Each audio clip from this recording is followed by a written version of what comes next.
nous sommes le 16, c'est que M. Privert, bien sûr, il a quand même, et l'État paye 82 ITMO, SIMO, etc. pour lui, c'est normal, il peut toujours rester là où il est, il peut toujours aller au Palais National, mais il est aussi de droit de tout le monde pour reconnaître que Jodi Allah, c'est quelqu'un qui ne peut pas engager rien dans le pays, parce que normalement, il n'a aucun statut.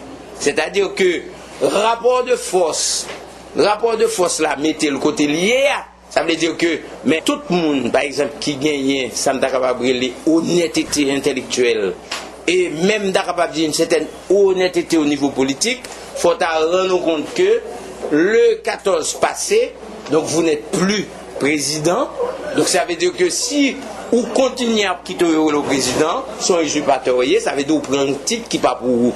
Parce que, question, il était temps pour le faire élection, il n'a pas fait. Il était temps pour le faire négociation, il ne l'a pas fait.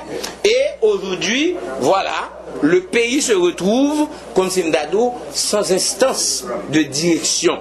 C'est ça la question. C'est pas une question de dire que quand le sénateur Nenel parle, il dit que M. Privert remet sol à l'Assemblée nationale, c'est parce qu'il sait très bien que ces messieurs-là, qui sont généralement des malins, donc ils ont toujours fait tout moyen possible pour qu'il n'y ait pas d'Assemblée nationale. Et pendant ce temps, le monsieur va continuer à diriger d'une manière de facto dans le sens que, Jodi là, sont celles bras armés qui gagnent dans le pays. Si il y a deux, sont celles qui gagnent. C'est celle la police là qui bras armés dans le pays. Donc normalement, il suffit de voir comment les choses fonctionnent dans ce pays.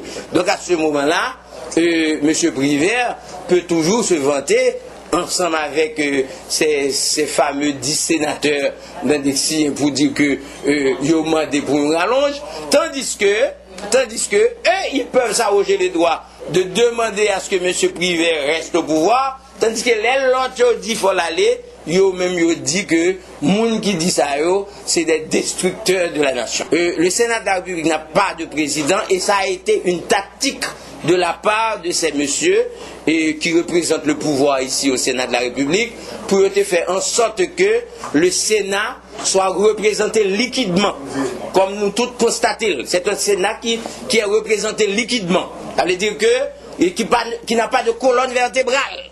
Donc à ce moment-là, il y a besoin de mener le Sénat là. Et nous arrivons dans ça.